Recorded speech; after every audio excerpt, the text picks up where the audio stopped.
ढोलागंज नाम का गांव था जो राजस्थान के उत्तर पश्चिम के रेगिस्तानी इलाके में स्थित था। ढोलागंज गांव ऊंटों की स्मारक और ऊंटों के लिए जाना जाता था।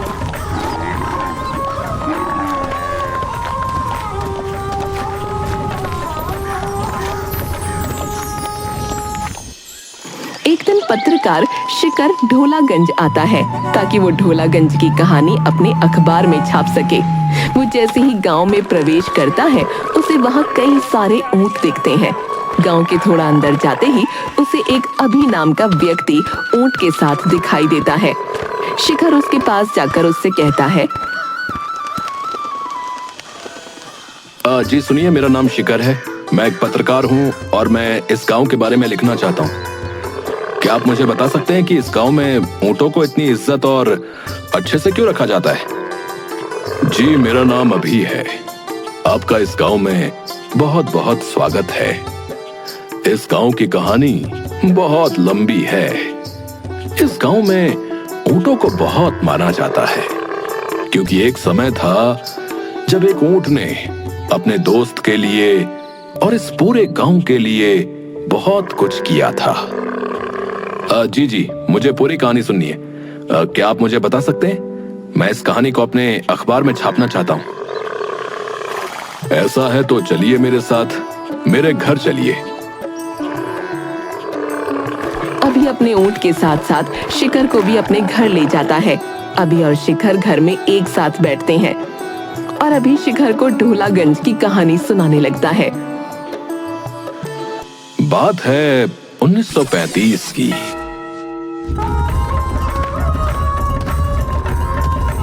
जब ढोलागंज गांव का नाम गणिपुर हुआ करता था।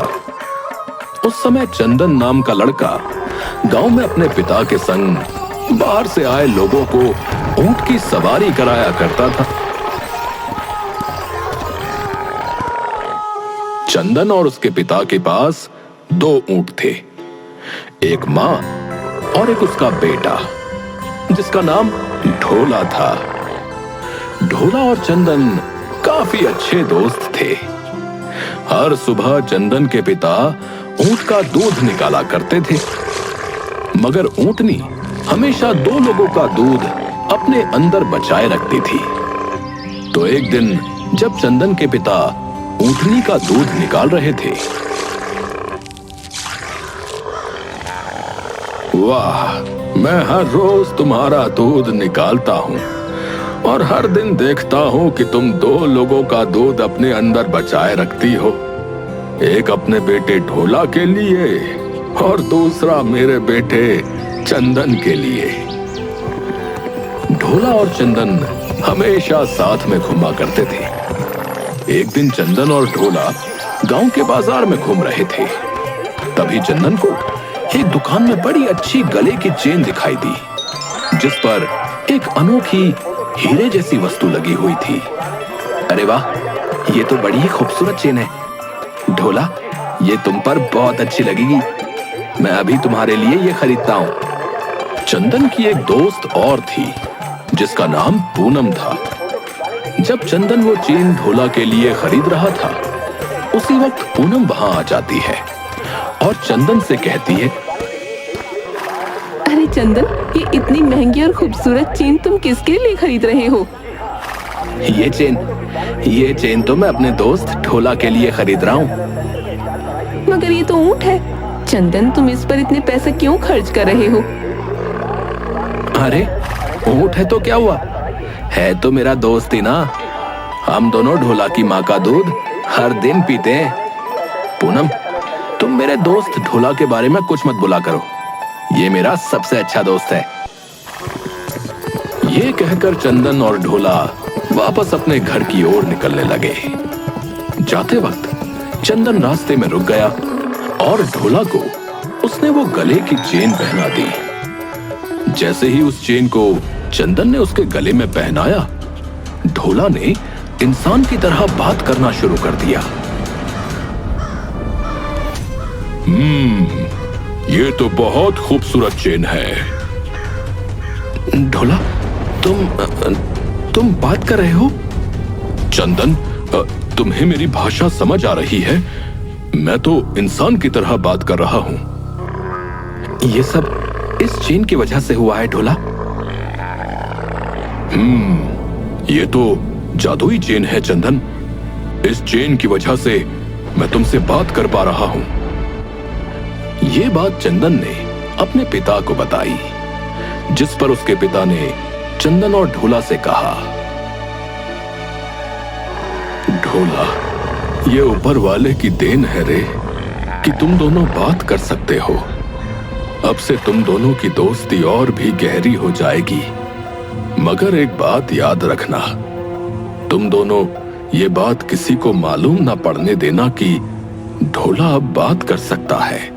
अब नहीं तो किसी की बुरी नजर तुम दोनों पर पड़ जाएगी। जी, मैं इस बात का ध्यान रखूंगा कि ये बात किसी को पता ना चले। शिखर अभी से सवाल करता है। ढोला बात कर सकता था? क्या सिर्फ इतनी सी बात के लिए ये सारे गांव वाले ऊंटों को इतना मानने लगे? नहीं, इस वजह से हम ऊंटों को नहीं मानते कि हमारे गांव में एक ऊंट था जो बात कर सकता था, बल्कि इस वजह से हम ऊंटों को मानते हैं कि जो ढोला ने इस गांव के लिए किया वो इस गांव की मिसाल बन गई। अब ऐसा क्या किया ढोला ने जो पूरे गांव वालों के लिए मिसाल बन गया? ढोला बोलने लगा था, जिस वजह से चंदन और उसकी दोस्ती गहरी हो चुकी थी। मगर थोड़े ही दिनों बाद गणीपुर गांव में पानी की कमी के कारण अकाल आ गया। गांव के सारे कुएं सूख चुके थे। तभी चंदन के पिता ने चंदन को बुलाया और उससे कहा, बेटा, गांव के लोगों को कहीं पानी नहीं मिल रहा है और जल्द ही उनका जमा किया हुआ पानी भी खत्म हो जाएगा। तुम्हें रेगिस्तान के रास्ते से जाकर पानी का कोई जरिया ढूंढना होगा। चंदन के साथ उसकी दोस्त पूनम भी खड़ी थी। चंदन और उसके पिता के बाद पूनम ही थी जिसे यह पता था कि ढोला बात कर सकता है। चंदन के पिता की बात सुनकर पूनम कहती है, अब बिल्कुल चिंता मत कीजिए, मैं भी चंदन के साथ गांव वालों के लिए पानी ढूंढने जाऊंगी। पिताजी, मैं, पूनम और ढोला अभी रेगिस्तान की ओर निकलते हैं पानी को ढूंढने के लिए। ढोला के साथ चलने की बात पूनम को हजम नहीं हुई। क्या वो ढोला भी हमारे साथ चलेगी चंदन? हाँ पूनम, ढोला भी साथ आएगा। आखिर रेगिस्तान में ऊंट से ज्यादा अच्छा साथी और कौन हो सकता है? जाओ बेटा, अब इस गांव को बचाने का जिम्मा तुम्हारे हाथों में है। पानी ढूंढे बिना वापस मत लौटना। जी पिताजी, हम लोग पानी ढूंढकर ही रहेंगे। तो वो तीनों रेगिस्तान में निकल गए पानी की तलाश में। रेगिस्तान में तीनों पानी तलाशने लगते हैं। हर जगह उन्होंने अपनी आंखें घुमाई कि शायद उन्हें छोटा सा ही सही मगर कोई तालाब मिल जाए जिससे वो गांव वालों की पानी की समस्या खत्म कर सके। मगर एक पूरा दिन बीत गया और उन्हें पानी का एक कतरा तक नहीं मिला, जिससे परेशान होकर पूनम ने चंदन से कहा, चंदन, मुझे नहीं लगता कि रेगिस्तान में हमें कोई पानी मिलेगा। जब हमारे कुएं का पानी ही खत्म हो चुका है तो रेगिस्तान में हमें पानी कहां से मिलेगा? मुझे लगता है हमें और आगे जाना चाहिए। क्या पता हमें आगे कोई गांव मिल जाए जहां के कुएं में पानी हो, तो हम पानी को भरकर मेरे पीठ पर रखकर गांव ले आएंगे। तुम चुप रहो ढोला, तुम्हें रेगिस्तान और गांवों के बारे में क्या पता? तुम तो बस एक ऊंट हो, ज्यादा दिमाग मत लगाया करो अपना।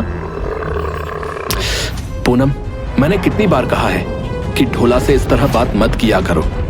वो मेरा दोस्त है और क्या पता शायद हमें आगे जाकर कोई गांव मिल ही जाए। क्या चंदन, तुम अब इस ऊंट की बात पर विश्वास कर रहे हो? ये बोल सकता है, इसका मतलब ये नहीं कि इंसान की तरह है। पूनम, मैंने कहा ना, इसके बारे में ऐसे बात मत करो। मुझे लगता है चंदन कि हमें वापस लौट जाना चाहिए और गांव जाना चाहिए। हमें पूरे 1 दिन से पानी नहीं मिला है। गांव में अभी भी थोड़ा बहुत पानी जमा होगा। अगर हम अभी मुड़े तो सही समय पर गांव लौटकर पानी पी सकेंगे। चंदन ने बिना कोई संकोच किए पूनम को जवाब दे दिया, नहीं, जब तक मुझे पानी नहीं मिलता मैं वापस नहीं जाऊंगा। जो पानी गांव में जमा है वो जल्द ही खत्म हो जाएगा, फिर गांव वाले आगे कैसे जी पाएंगे। मुझे लगता है कि हमें हार नहीं माननी चाहिए। मुझे भी लगता है कि हमें हार नहीं माननी चाहिए। ठीक है, तो तुम सुनो इस ऊंट की, मैं वापस गांव जा रही हूँ। देखती हूँ तुम और तुम्हारा ये ऊंट पानी ढूंढ पाते हैं कि नहीं। पूनम, जो चंदन की बचपन की दोस्त थी, उसे रेगिस्तान के बीच में छोड़कर वापस अपने गांव लौट गई, जिससे चंदन थोड़ा हताश हो गया। चंदन को हताश देख ढोला ने चंदन से कहा, हताश मत हो चंदन, हम जरूर गांव वालों के लिए पानी ढूंढ लेंगे। तुम्हें याद है ना, तुम्हारे पिताजी ने तुमसे क्या कहा था? हाँ, यही कि जब तक पानी न मिले वापस मत लौटना। गांव वालों को बचाने की जिम्मेदारी अब हमारे हाथों में है। चलो ढोला, हम वापस नहीं लौटेंगे जब तक हमें पानी न मिल जाए। दोनों पानी की तलाश में रेगिस्तान में और अंदर जाते रहे और दर बदर पानी को खोजते रहे। रेगिस्तान में आंधी तूफान आए, मगर उनके मन में एक बार भी यह सवाल नहीं आया कि हमें वापस लौट जाना चाहिए। वो गांव वालों के लिए पानी ढूंढने के लिए रेगिस्तान में जाते रहे।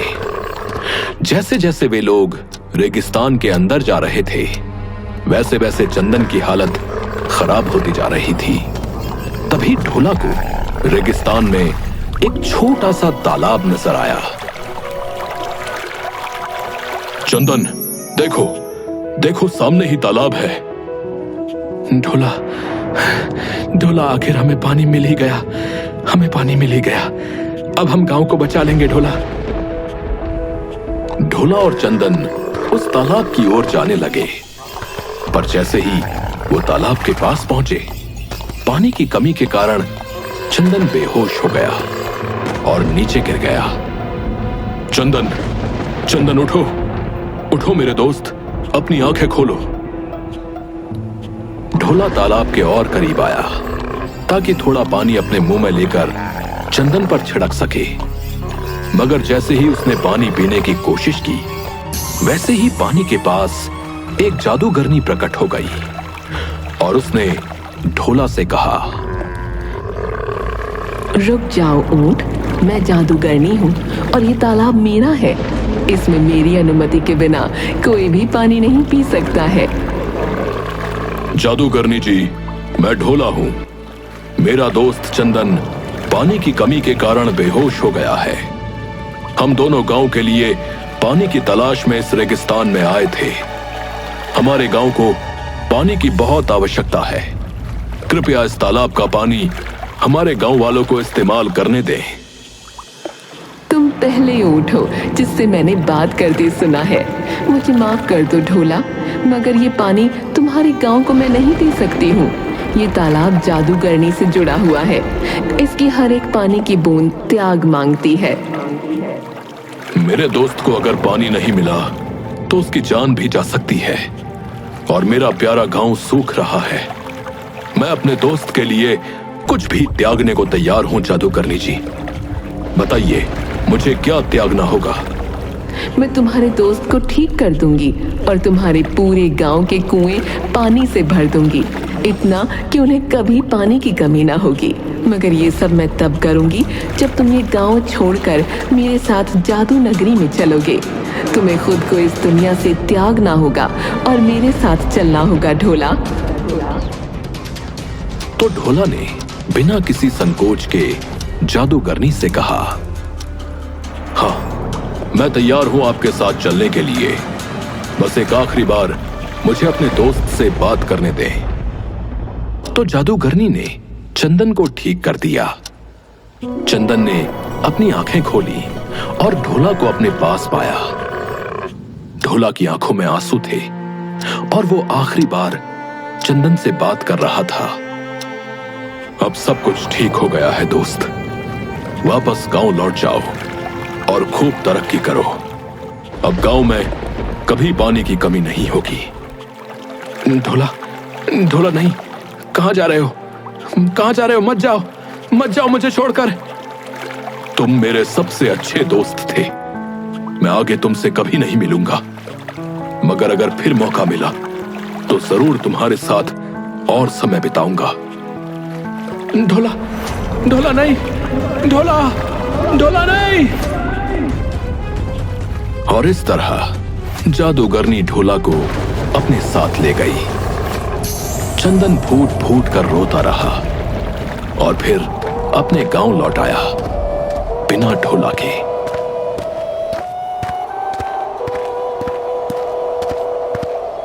उसने अपने पिता और पूरे गांव को यह कहानी सुनाई और उस दिन के बाद से सारे कुओं में पानी भर गया और कभी खत्म नहीं हुआ।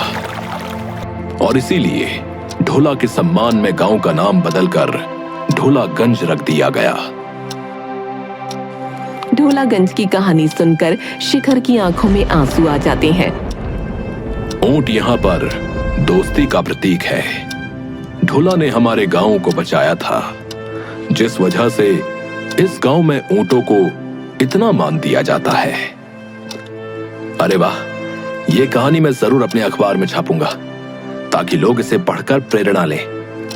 और आपका बहुत बहुत धन्यवाद ये कहानी सुनाने के लिए।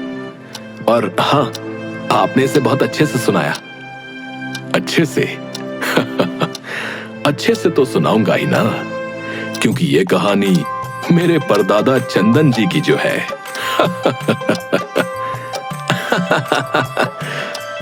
शिखर ये रोमांचक और प्रेरणादायक कहानी अपने अखबार में छापता है।